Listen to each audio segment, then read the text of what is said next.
jenazah adalah fardu kifayah, dan yang paling utama melakukannya adalah seseorang yang sudah diwasiati oleh si mayit untuk melakukannya. Jadi begitu diwasiati, nah kita jadi orang tua, nah mandikan karena itu wasiatnya, maka anak itu ikut mandikan. Tapi seandainya wasiat itu menyalahi aturan, misalkan lah aku meninggal, mandikan aku nanti itu siapa bini tetangga itu yang mandikan dulu, apa menyalahi itu berarti karena kawan itu berarti. Nah itu jadi ada beberapa wasiat yang kita boleh melanggar, boleh kita langgar. Atau misalkan pas meninggal, tolonglah pasangkan gelang emas yang di tanganku. Ada situ tapi itu wasiat itu namanya. Jadi beberapa hal wasiat itu yang boleh kita langgar, tidak usah kita lakukan. Itu. Belum keingatan waktu, ya, dibela sehingga. Atau jika memungkinkan jenazah tersebut dimandikan di dalam tenda. Nah, kalau ada apa-apa, tenda rumah. Kemudian wajah sang mayit itu kita tutup. Tidak boleh ada orang lain hadir dalam pemandian ini kecuali memungkinkan. Kalau pak keluarganya ada keluarga itu dari berani semua, mau orang lain yang ikut ambil.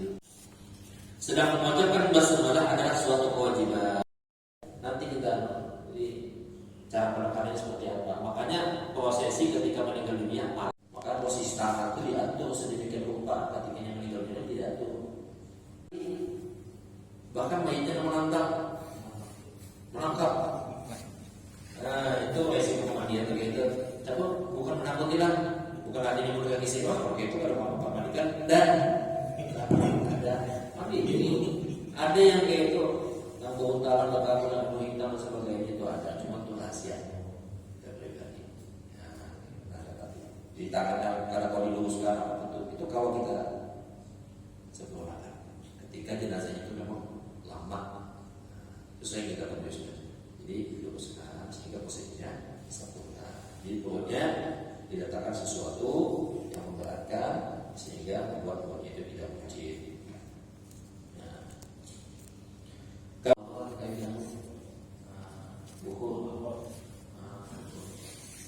Ya kalau juga sesuatu yang keluar dari tubuhnya, makanya itu pasti sudah bau amis, itu pasti sudah. Jadi yang anak bukan pemandian harus memang kuat, bau-bauan pakai itu. Ya pasti kan nyaman, pemandikan jenazah itu kan nyaman, kan ada nyamannya. Pasti bau amis lah, ya kalau yang kena batis lah macam-macam. Jadi harus siap berani kemudian berani tidak bau amis itu harus kuat mental itu, kalau kada kuat mental itu pemandiannya untuk memandikan jenazah. Jadi harus itu kuat.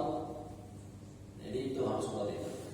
Karena belum pernah waktu diberi korban memandikan jenazah, korban kecelakaan ini terbuka, otaknya luar. Bukan hanya itu, orang yang mati di laut ketemu itu buai, disentuh sedikit aja itu kupas, kulitnya terbuka. Jadi banyak cara metodenya untuk mengatasi hal ini. Itu cukup disiram aja. Dia disentuh sedikit aja, lintang. Berapa hal udah di laut itu. Hasil kalau diberi papan itu pernah sudah kita hadapi itu juga. Harus ini yang kita. Jadi bisa jadi berubahnya itu lihat keadaan. Ya tadi dipijat buatnya. Kemudian jenazahnya udah berhari-hari di laut, jangan dipijat lagi. Jadi ini kada titik lah, kita titik. Jadi nanti kita sampaikan. Jadi lihat keadaan bisa berubah keadaan itu, lihat faktor keadaan tadi. Ya. Kemudian lalu kita membelikan kain di tangan kita untuk membersihkan jenazah, bersih kotorannya dan menggosok-gosok kedua kemaluannya. Kita tidak boleh menyentuh aurat jenazah, harus dilapis dengan kain. Jangan langsung makan pelan-pelan jenazah, jangan dilapisi. Makanya kain ini dipotong sebisa mungkin, harus ada yang untuk melapisi tangan. Nanti prakteknya kita akan. Kemudian yang sudah berumur 7 tahun ke atas kecuali dengan penghalang. Anak-anak aja salah. Anak-anak tadi yang di bawah 7 itu langsung nggak dilapis. Tapi sudah di atas itu habislah. Ini baru soalnya lah. Setelah pakai sebelum dia insya Allah paham ini bahasanya kan ada. Jadi ada waktu untuk inilah ini misalnya. Jadi lihat situasi keadaan. Kalau waktunya punya uang banyak, boleh kita komplit, mulai dari kain kafannya, cara memandikannya, cara membersihkan najisnya, istijahnya, sebagainya itu bisa komplit. Tapi nanti kita praktekkan mulai dari yang komplitnya sampai yang tercepat. Dan kalau nanti lalu kita membersihkan kepala serta jenggotnya dengan busa air tersebut dan membasuh sekujur tubuhnya dengan sisa air tadi. Kemudian kita membasuh bagian samping kanan lalu samping kiri, dimulai dari kulit lehernya, kemudian bahu hingga akhir telapak kakinya. Nanti sampai di sini, mulai dari memandikan.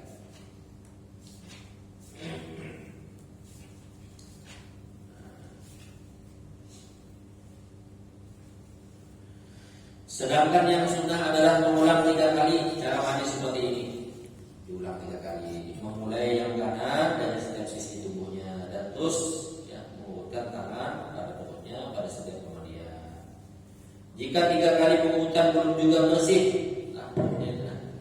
maka kita tambah hingga perut itu benar-benar bersih. Makanya kalau bisa jangan sampai ribet, jangan sampai habis timbul nanti pada saat sudah selesai prosesi pengkafanan atau keluar lagi akibat efek keras yang kita gunakan. Jadi cukup seadanya aja. Jadi saat memandikan menggunakan air panas adalah sangat dimakruhkan. Jangan menggunakan air panas, makruh.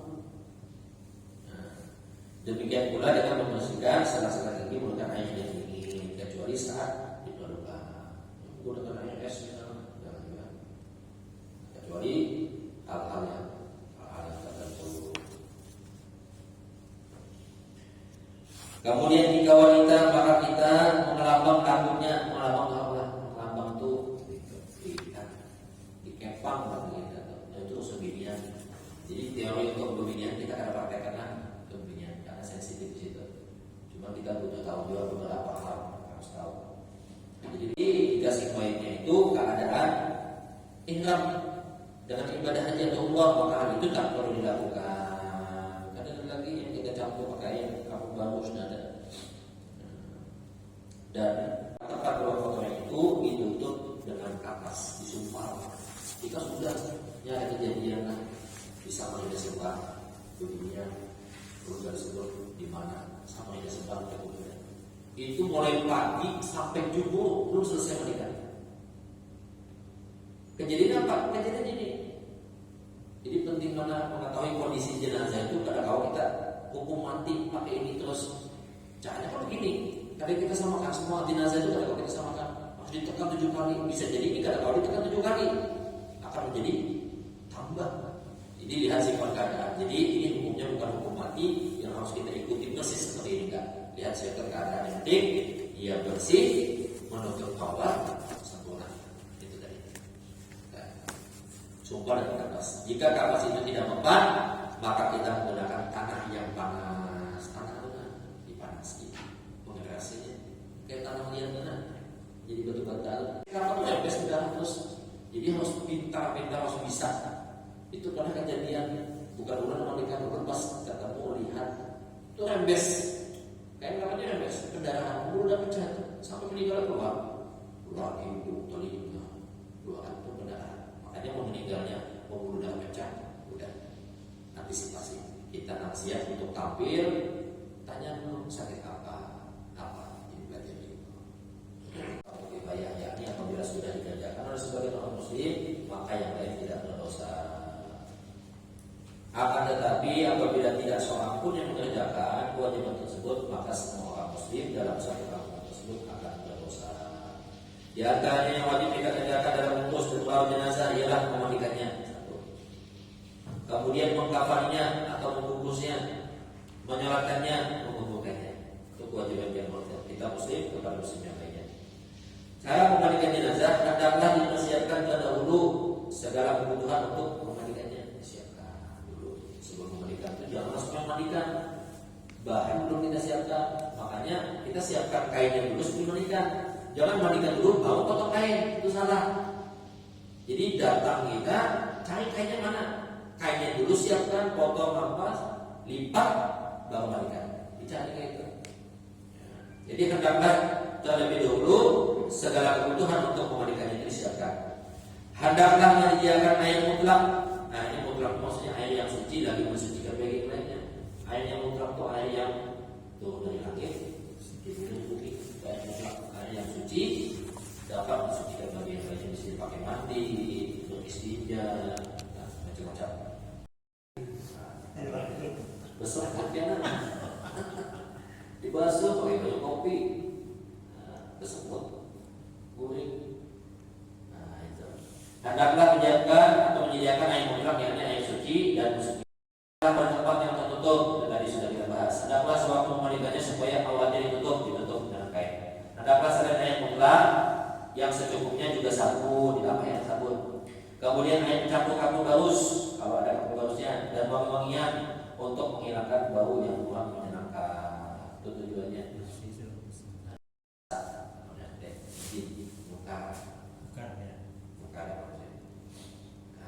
Sarung tangan, kemudian handuk dan kain bersih untuk menutup sesudah selesai dimandikan. Cuma lah banyak ada beberapa tempat yang menjual itu kurang komplit. Ada kurang komplit. Kali ini kita kayak apa kan? Nah, permasalahan kita banyak. Masalah ini adalah kainnya itu ukurannya kecil. Satu kainnya itu membeli dipotong itu menuai jenazahnya besar itu tidak menutupi. Keharusan kita satu kain itu adalah menutupi seluruhnya. Kan 3 lapis kain, setiap satu kain itu menutupi seluruh tubuhnya. Kira-kira ini menutup lah. Ini masalah kita sekarang. Yang dijual kain sekarang itu tidak sesuai. Nah, kita 9, 11 dan seterusnya. Hendaklah yang panitia itu ada dendam moral ya, jadi ada panitia dulu tuh sangat dibenci. Pas meninggal, alhamdulillah ada. Berarti punya dendam moral ya Allah. Nah itu. Dan menggunakan tangkai daun sirih atau daun ketela. Ketela apa? Singkong. Kates.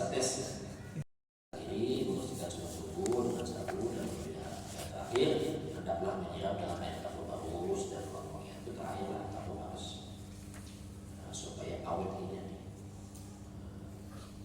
Kemudian apabila main perempuan supaya rambutnya itu dijalin menjadi 3 bagian, dikepang 3 bagian ketika dimandikan dan harus diurai lagi ketika masih lagi supaya tidak berlaku kemana-mana. Mudahkan. Dan sebaiknya dalam memandikan supaya berniat dalam hati dengan niat memandikan mayit. Inilah lapas niat memandikan mayit. Lapas niat memandikan mayit. Nawai berguslah lihat dengan mayit. Kita lewat adalah lewat ya di batu sama aja. Ini usaha pemandian aja niatkan kita buat balik. Udah sampai kepada 2 cara mengkafani jenazah. Halaman 18. Cara mengkafani jenazah wajib, maka yang wajib membiayai adalah orang yang memberi nafkah pada semayit sewaktu hidupnya. Apabila ternyata tidak ada orang yang dimaksud yang kita sebutkan tadi, sugih ada orang lagi menafkahinya selama hidupnya, maka biaya tersebut itu diambilkan dari Baitul Mal umat Islam atau ditanggung oleh orang Islam yang mampu untuk membiayainya. Makanya kita ada hukum kematian. Siap benar. Kita perhatikan mereka, kekurangan mereka itu apa, kita perhatikan. Sudah. Kain kafan untuk mayit perempuan adalah terdiri dari 5 lembar, yakni kain panjang 1 lembar, baju kurung kepala, kain basahan untuk pinggang hingga kaki, kain panjang. Langsung aja lah. Kemudian mengkafani jenazah laki-laki pertama hendaklah 3 lembar kain kafan dibentangkan dengan disusun kain yang paling lebar diletakkan paling bawah. Kalau seandainya yang paling bawah di atas, paling bawah, tengah, atas, ukurannya sama, boleh. Nah, kemudian yang jelas satu kain itu menutupi seluruh tubuh. Satu kainnya menutupi seluruh tubuh. Kain kita banyak di satu kain itu menutupi seluruh tubuh. Cuma yang menjadi masalah kalau kita sampaikan tadi di awal, kain sekarang ini dijual itu halus. Mana cukup ini kita pakai dan cukup. Lain pun sudah ukurannya pas seini langsung itu yang penting. Kemudian hendaklah disediakan tali untuk mengikat dengan disusun kain, atau dengan cara lain 3 lembar dibentangkan dan karena agak serong. Tidak pakai serong nih. Kalau kainnya kan mencukupi lah. Kalau kainnya mencukupi aja, dia tidak ada berserong. Masuk serong itu begini. Ini ada lebar dan bawah mengecil, itu tadi mengerucut. Nah, gitu. Kemudian supaya diberi wangian atau minyak wangi yang tidak mengandung alkohol, ditaburi. Nanti ada semua. Yang kedua, hendaklah disediakan tali untuk mengikat sebanyak 3 atau 5 yang diletakkan di bawah kain kafan.